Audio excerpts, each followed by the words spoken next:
کہ جو پورا سال مسجد میں نہیں جاتے، انہوں نے ایک پارٹی بنا لی ہے، وہ جاتے ہیں 2 کپ یہاں سے لیے 4 وہاں سے لیے، شام کو نہ انہیں پتہ ہے نماز، ابھی جمعہ کا ٹائم یعنی نماز جمعہ کا وقت ہے، جمعہ والے دن جلوس باہر چل رہا ہے، کسی کو فکر نہیں ہے کہ نماز بھی کوئی چیز ہے۔ اور پھر ہمارا دعویٰ ہے غلامی رسول میں موت بھی قبول ہے، ہرگز جھوٹ ہے یہ، رسول اللہ کی بارگاہ میں کم از کم جھوٹ نہیں بولنا چاہیے، ہمیں جھوٹ سے اجتناب کرنا چاہیے۔ غلامی رسول میں اگر موت قبول ہے آپ کو، لیکن 10 منٹ نماز کے لیے نکالنا آپ کے لیے قابل قبول نہیں ہے۔ آپ کو غلامی رسول میں موت تو قبول ہے، لیکن غلامی رسول میں برداشت کرنا، کسی کے لیے رحم دلی، سخاوت کرنا، ملاوٹ سے پاک رہنا، چغلی، غیبت، جھوٹ، ان چیزوں کو چھوڑ دینا، یہ چیزیں بالکل بھی قابل قبول نہیں ہیں، ہرگز ایسا مت کریں۔ اور ہم اس چیز کی شدید الفاظ میں مذمت کرتے ہیں کہ میلاد شریف کے نام پہ جو بھی کچھ بھی ہوتا ہے وہ درست نہیں ہے، جلسہ کرنا درست ہے، جلوس نکالنا درست ہے، لیکن اگر شریعت کے خلاف کوئی بھی کام ہوگا تو وہ درست نہیں ہے، اور نہ ہی ایسے کسی کام میں جایا کریں۔ آپ تو اللہ ماشاءاللہ تسی تو مسیتی نہیں آنے ہو، تسیں کدھر جانا ہے؟ آپ لوگ تو مسجد میں نہیں آتے، آپ نے کدھر جانا ہے؟ ذرا میں اپنے گریبان میں جھانکوں، آپ اپنے گریبان میں جھانکیں، ذرا سوچیں تو صحیح۔ جس رب نے ایک مقصد کے لیے ہمیں پیدا فرمایا تھا، آج جو رب ہمیں روزی دیتا ہے، رزق دیتا ہے، ہوا پانی دیتا ہے، ہم اس کی نعمتیں گننا شروع کر دیں تو گن نہیں سکتے، اسی کا کھاتے ہیں اور اسی وقت نافرمانی کرتے ہیں۔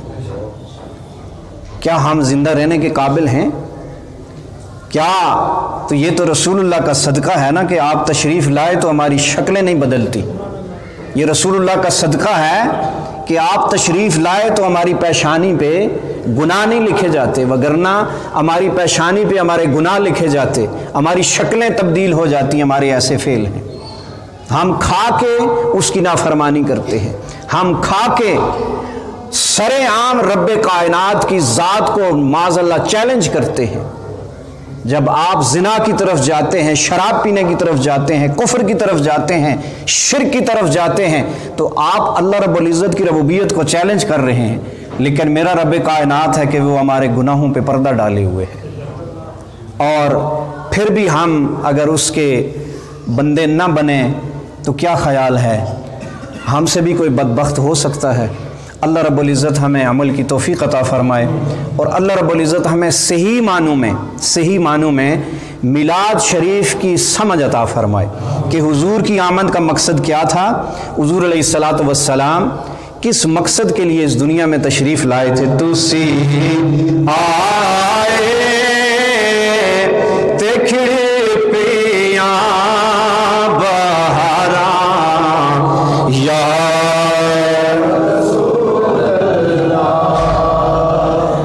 بہت ڈر گئے میری گلاں سن کے ہے نا،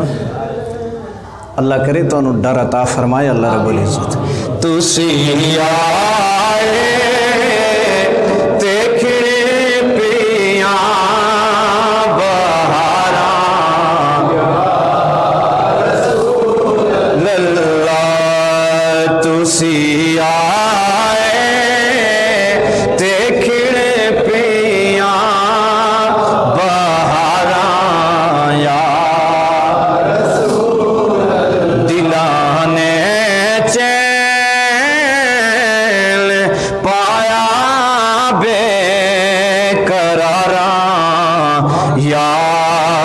رسول اللہ، دلانے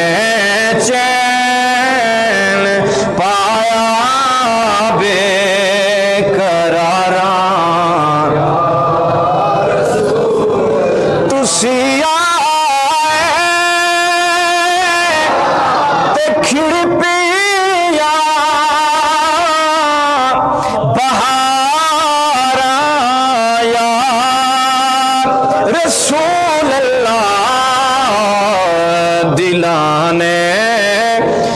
ہے